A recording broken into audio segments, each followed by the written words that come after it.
To get started, I just wanted to ask you both to introduce yourself. We're really fortunate today to have two second-year students with us, Petra Weiss and Mike Ding. Thank you again for joining us. Could both of you talk a little bit about your backgrounds? How did you come to the GSB? Why did you decide to pursue an MBA, and what were you doing before you came here? Sure, yeah, so should I start? Yeah, please. Great. So I am Petra. For those of you who didn't know, I'm Petra, and I worked at Google before business school. And while I was there, I sort of realized that I had this gap in people management skills, and that was sort of my reason for wanting to go back to business school. And so as I was looking at schools, I was trying to find a school that aligned with that goal. So one that focused on coaching and interpersonal dynamics and really building out those people management skills. And as I learned more and more about the GSB, I saw that that was almost a perfect match. And so I decided to go to business school after about 3 years in the working world to build out those skills and to go back into a management role post business school. Great, thank you. Sure. Mike, how about you? Hi everyone, my name is Mike Ding. I'm a second-year MBA. Before Stanford, I worked in private equity and venture capital investing in technology companies in San Francisco.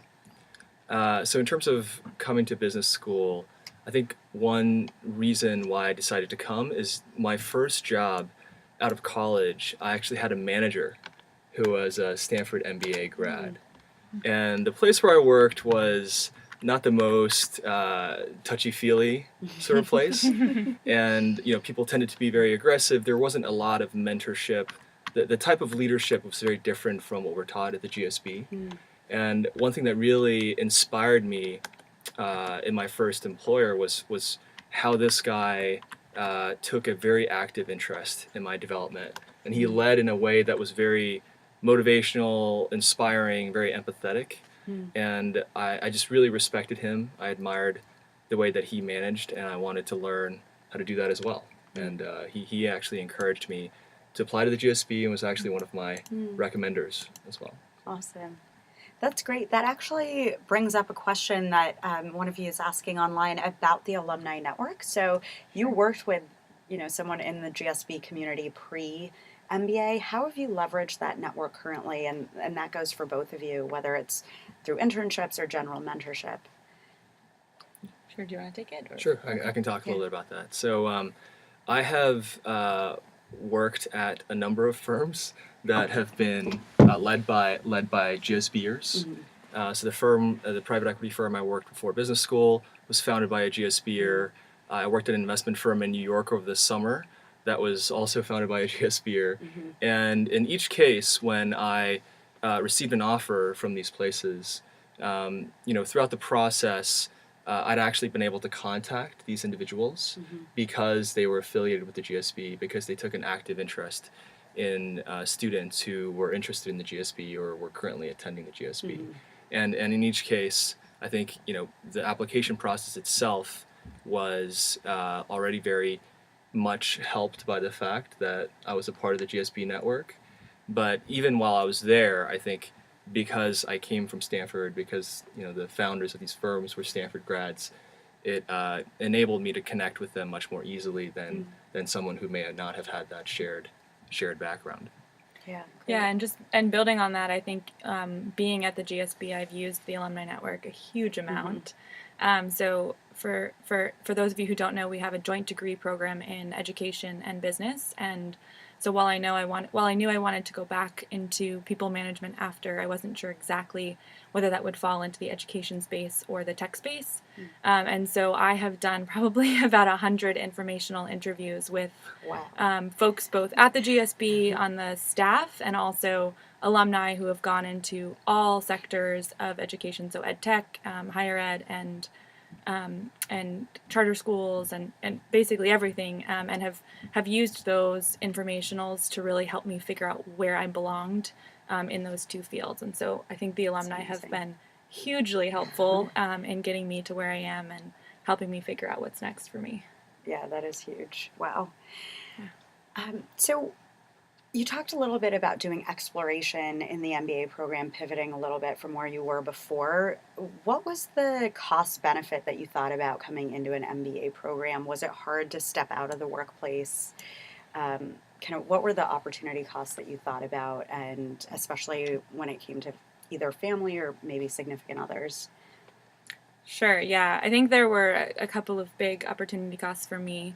The first I would say is that my trajectory at the Google where I was before school was looking positive, and so it was really hard for me to say if I do want to come back and be a manager in tech, why am I really taking this time out now when it looks like I could get to where I want to get just by staying at Google, but a lot of my mentors and a lot of actually folks at Google that I worked with had taken those 2 years and sort of reinforced the interpersonal and coaching skills that you simply can't get or invest in the same way while you're working. And so I figured for me it was really important to go back early after 3 years before that opportunity cost got too high for me to sort of restart my career a little bit.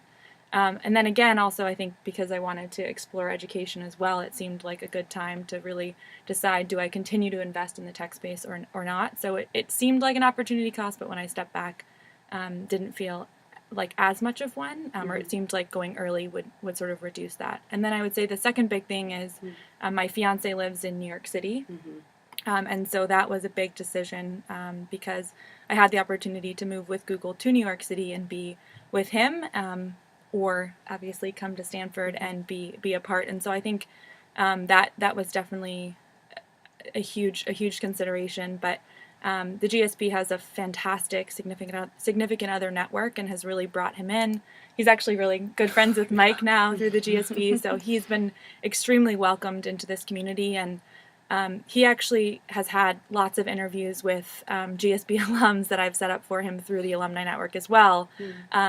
I actually, quick story, emailed about 10 people in real estate in New York City on his behalf, and all 10 replied. Wow. So just another story about the power of the alumni network. And yes, it's an opportunity cost, but I think we'll be stronger for having had the exposure we've had while here. That's great. So, speaking of the exposure you've had while you're here, I was wondering if each of you could talk a little bit about the academic experience. Mike, if you want to start with maybe a favorite class or an experience that stands out to you specifically around the academics. Sure. Well, as I mentioned before, one of the reasons why I came to business school was to really learn how to be this type of inspirational, motivational leader that my first manager was coming out of college. And I think the GSB does an incredible job of giving you sort of real life experience, quote unquote real life, but experiential learning opportunities to do that. And one class that I will remember as the most impactful class that I had was interpersonal dynamics, also known as touchy-feely, which is a class where you really explore kind of how you react to other people, but also how you come off to other people. And I would say before the GSB, I was always very afraid to truly open up to people about how I felt, how they made me feel, what my impact was on them, what their impact was on me. But this is a sort of class that creates a safe space for people to really ask those tough questions of each other and give each other honest feedback about those impacts. And so I would say that the experiential learning, especially through classes like Touchy-Feely, has been just the most amazing part of the academic curriculum here. Wow. Petra, could you expand a little bit on that? What proportion would you say of classes kind of break down different teaching styles? How much time would you spend on cases versus lectures versus experiential learning? Sure. And a little bit more on the tactical side, is it hard to get electives, or do you get to take the classes that you want? Sure. Yeah, so I would say first year was more lecture and case-based for me, and feel free to jump in if you disagree. But first year it was probably about half and half. So for some of my classes like strategy, we were in a case-based format. For others, like accounting, it was a little bit more lecture based, although there were some cases that were done. And so the professors basically decided what will be the best way for folks to learn the material that we're teaching and the most effective way. So that was mostly about half and half. For the elective second year, a lot more of them have been experiential for me because, again, I've been focusing on coaching and interpersonal dynamics and part of a program called Arbuckle Fellows.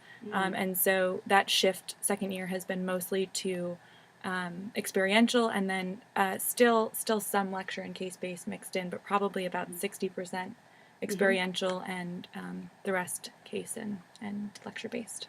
Okay, great. So you mentioned Arbuckle Leadership Fellows. Maybe you can talk a little bit about what that is, and then both of you can also add on other extracurriculars that you're involved with and other commitments that you have outside of coursework and school, and also how much time you actually do spend on homework and classes relative to that.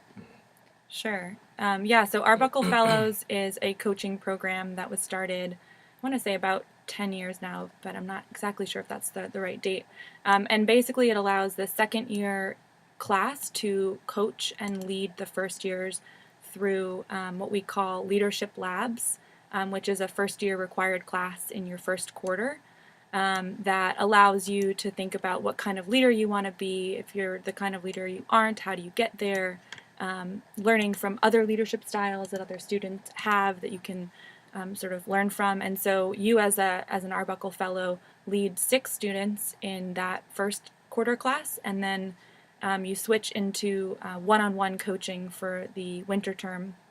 And so you actually get assigned 3 coachees that you work with each week for an hour, working through all sorts of topics. So it ranges from leadership topics to how do I balance my life at the GSB, academics and social and career, to just personal stuff that's going on. So that's been my most fulfilling activity at the GSB, a huge chunk of time, but a really great way to practice those leadership and coaching skills that I came here to work on. Awesome.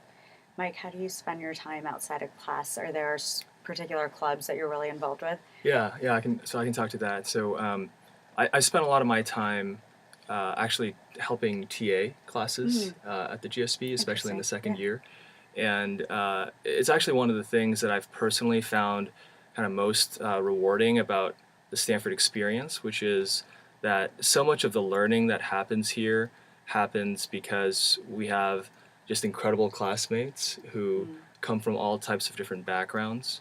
And so because I have a finance investing background, I've spent a lot of my time this year helping 2 of the finance professors here teach classes, TA classes, develop case material.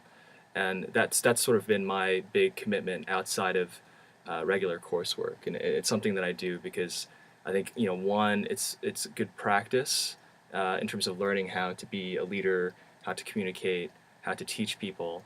But at the same time, it's allowed me to give back to the community that I think has already given me a lot over the past 2 years.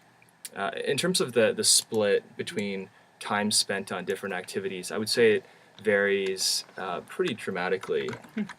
So it's very hard to say, what the average is because it's very unrepresentative of the variance is very large. And so I would say that the great thing about the GSB is that if you come, there is no structure to which you have to adhere. If you want to spend a lot of time on academics, and I feel like I've probably indexed on that relatively more heavily than some of our classmates, then you can do that. If you want to spend more of your time on extracurriculars, more of your time on even social activities, that's completely accepted and even encouraged at Stanford. So I think it's really hard to say what a typical GSB student looks like because there is no typical GSB student. Like everyone has different priorities, and all those priorities are welcomed by the community. Yeah, choose your own adventure. Yeah. So we've talked about learning in the classroom. Could each of you talk about one of the global experiences, or maybe multiple, that you've been involved with and how that's shaped your GSB experience? Sure. So I participated in a GST, so a global study trip to Thailand last winter. And so the global study trips are led by second years. So we were, I was a first year at the time, so we were taken to Thailand by 5 second years who totally crafted the experience and chose to look at the country through food. So we studied the sort of the food supply chain in Thailand. We looked at, we visited a local rice paddy, but we also looked at, went and visited some of the largest conglomerates that are actually packaging and distributing all over the world. And so we just had a chance to explore a new culture, meet with all sorts of people, again, from someone running their own small shop to someone running a huge conglomerate, and we're able to do it together. So it was definitely, for me, I thought it allowed me to see the country in a whole new way because we were very on the ground, and sort of seeing it from all these different angles. But also it really allowed me to forge incredible friendships through just by being in a country in a totally new place with folks that I didn't know super well before the trip. And so I think I left with a whole new appreciation for the country of Thailand, but also for a lot of my classmates who I may not have otherwise gotten to know. Great. Yeah, I had a similar experience. The trip that I remember most vividly is actually one that was organized by our classmates to India. And we spent about 10 days there, met with everyone ranging from political leaders to small business owners to executives at larger corporations, and learned a lot about India, developed a new sense of appreciation for the amount of growth and potential in the country. I think that stuff is, you can get that stuff just by going to different countries and traveling on your own. What's really unique about the trips that you take at the GSB to these countries is that you're going with classmates. I think something like 40% of our class is international students. And so, in all these countries, the people who are leading you, the people who are showing you the country, are people from those places who either grew up there, went to school there, or worked there, and have incredible networks and just an incredible depth of understanding of those places. And I think that's what's really unique about these trips. It's not the fact that you can go all over the world, it's the fact that you can go with someone who knows those places intimately. And that's been the most, I think, meaningful part of the international experience for me at the GSB. Yeah, our trip leader to Thailand actually was from Thailand. And so we had big family dinners with her family who all live over there, and got to meet leaders who we would not otherwise have had access to. So I think that's a really good point about seeing the country through someone's eyes who's actually experienced it day to day. Yeah. Great. So some of the exploration happens through global experiences. I think a lot of self-exploration also happens at the GSB. And when you think about exploring your career opportunities, have you used any specific resources at Stanford to help you navigate that kind of exploration? I know you mentioned possibly doing a career change. So how has that been influenced by the GSB and opportunities through the MBA program? Yeah, I would say for me, it was mostly those informational interviews that has shaped that. Again, the access to the alumni network. Also, we have a fantastic career center. So I basically took those informational interviews, had like 2 buckets that I wanted to focus on for my summer internship and for longer term. And the career center pulled up a whole nother list of alums in those spaces, helped me think through a timeline to actually think about trying different things during the year. And I'm actually doing an internship. So as I mentioned, I'm a joint degree student in ed and in business, and I'm actually doing an internship with Stanford undergrads with through the Res Life department to fully explore that higher ed opportunity. So that's possible. You get course credits through the GSB. So I'm actually getting credit for that internship. And so you don't just have the summer experience to explore this career change, but you also have time throughout the year. I have classmates who have started companies. I have classmates who have done 390s, with what we call a 390, similar to this experience with Res Ed. And because we have access to Silicon Valley, a lot of folks are pitching VCs and working there day to day. So I think both the alumni network, the Career Center, and this internship day-to-day have really helped me solidify how to make that change and whether I want to make that change. Okay. You touched on something that we also have a question about, which is GSB location. And Mike, I don't know if this has come into your thought process for recruiting or kind of the more formal channels at the GSB. Have you gotten a sense of how our location in Silicon Valley has either expanded opportunities or the challenges that might come with being on the West Coast? Sure. Well, I think so. I have a personal bias towards the West Coast. I've been here for almost 10 years, and so that was actually a huge selling point for me. For those of you who may not have been here, the weather here is pretty awesome.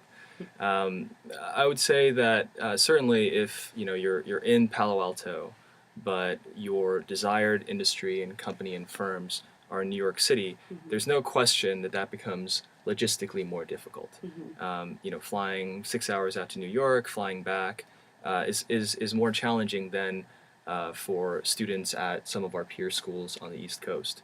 That doesn't mean, however, that those firms aren't interested in GSB graduates. In fact, a lot of the demand, a lot of the job opportunities available through the CMC are from New York employers. And so the downside to the geography is not limited access, it's actually just logistical difficulty. And that's something that I found when I was interviewing in New York. I was interviewing with some investment firms, and just flying out there was the most painful part, but it wasn't hard to get them to be interested in GSB grads. In terms of, obviously, the benefit is if you're interested in industries that are more centered around the Bay Area, biotech, information technology, obviously, then there is, I think, the access and the logistical ease is pretty unparalleled. So it really depends on what you want, but I guess what I would emphasize is that access is incredibly broad, and that the one commitment you'd have to make is to undergo some more logistical challenges in flying back and forth. Yeah, building off that, I think I did recruit on the East Coast full time, and I think two things that actually helped in being out here, surprisingly. One is that we have really long breaks, so I would use those breaks to network with folks in New York and really set up informational interviews and interviews during those periods. So you do have, yes, logistical nightmares during the school year, but if you're really strategic and smart about how you use your time off, Stanford gives you a ton of time off to be able to fly to other places. And then the second thing is, I think you're actually recruiters are, I think, a little bit more surprised to get emails from folks on the West Coast about East Coast jobs and jobs in Chicago and jobs in Texas and things like that. So I think you actually have, or I found that I actually had somewhat of an advantage because they were like, why would you want to leave California? And so I found myself actually recruiting with a smaller pool of people. And so I think, yes, you do have the access if you want to stay in California, but if you don't, I think both the availability of breaks to network, and then also the fact that most people do choose to stay in California, you're a bit of an anomaly. You actually have some increased opportunity as a result. And I think also the size of our program relatively compared to the number of opportunities on the East Coast, it's just a supply-demand perspective. There's so few people, I think, relatively in the larger scheme, that it creates a supply-demand advantage for our student body. And you brought up a really good example, even with your significant other working in real estate in New York, having access to our alums. So I also think about networks more broadly than geography. I think a lot about networks in 2016 kind of being informational networks and access to people who really have deep expertise. And I think so much of that, I mean, of course you want contextual knowledge, but also learning about the access to information that you have through our alums can really cross borders and time zones pretty easily these days. Yeah, for sure. So while logistics can be a challenge, we also have a question about challenges in general at Stanford, and someone's asking us, what has been your most difficult experience at Stanford? It's a head scratcher. Sure, I can talk about mine. Yeah, so I'm actually at Stanford with my partner, and we applied at the same time. We were both really fortunate to be admitted, and she's also an MBA too. And the biggest challenge for us, just on a personal level, was just in the beginning, the GSB is so all-consuming in terms of its demands on your time, from the academics to the social scene, to you're thinking about jobs and internships and should I start a business, et cetera, et cetera. And I think the biggest challenge for us, and a source of friction in our relationship in those early days coming to the GSB, was how much time do we spend on spending time with each other versus on these other priorities that we have, because we do want to go through the transformative experience that the GSB has to offer. Yeah. And I think it generalizes to a broader point. For me, it manifested itself in my relationship with my significant other. I think for people who don't have partners here, the generalization is that you have your personal life, you have your life that you led before the GSB, and now you have these massive time commitments that are put on you by the GSB. And the question of how you balance those two can be fraught with uncertainty, and can cause frictions with your relationships with people before you came. I think everyone I know has successfully worked through those. My partner and I were able to find the right balance, but in the beginning that can be a really big challenge. Yeah, and just building off of that, I think my biggest challenge was the transition fall quarter as well, for slightly different reasons. I think I came in knowing what I wanted to focus on, but the second you get here, you're exposed to so much, and you're exposed to so many different classmates, and you hear about a company that someone's been at, and you're like, wow, that sounds interesting. Maybe I'll add a third industry to look at. And so I think for me, it was really figuring out, how do I learn to say no to things and be comfortable getting out of the experience what I came here to get out. And so I would say the more clear you can be about what you want from business school, and the closer you can stick to that when you're here, the easier that adjustment is. But I would say, yeah, that the first quarter at the GSB, there's a lot going on, and there's a lot of opportunity. It's really critical to focus on what you decided you wanted to get out of the experience. Yeah, that's perfect. I really appreciate you adding some advice in there, because I was going to ask if you had any final tips. So that's really great words to live by, not just for the application, but I think for life. Mike, any final thoughts on tips coming into either applying to or attending the GSB? Yeah, absolutely. So my final word of advice for the guests who are watching over the internet is that a lot of the admissions process, and even the GSB process itself, if you haven't been a part of it, if you haven't experienced it yet, it can seem contrived. It can seem like, what do they actually mean by being introspective and being reflective? Like, aren't those just buzzwords, Platitudes, right? yeah. And what I would say is they can be, and that only happens if you don't truly kind of buy in, if you don't truly commit yourself to being reflective, right? To thinking about, why have you made the decisions you did? Being honest about that. Being honest about where you're from, who you are, what your goals are, instead of what you think that society or admissions officers want to see from you, or if you're admitted, what you think your peers or your professors want to see from you. The only way you really get to experience the GSB's benefits at a true level of depth is when you buy in, is when you say, I am going to do these things, even though it feels kind of awkward and cheesy at first. I am going to reflect. I am going to think about my life as it's been so far, and what I hope for it to be like in the future. So that would be my final word of advice, and the buzzword that I would use to capture that is be authentic. Be authentic to yourself. Those are great tips, both for the application and for life. I wanted to thank you both so much for taking the time. I know you always have 50 things you could be doing any half hour of the day, so I really appreciate it, and you really brought the GSB to life. So thank you so much. All of you that are joining us, I want to thank you for your time as well. Really appreciate you taking the time to learn more about the MBA program. As a reminder, you can always learn more about the GSB on our website, and we'll also be on the road this summer. So if you want to learn more about Stanford in person, you can take a look at our event calendar online.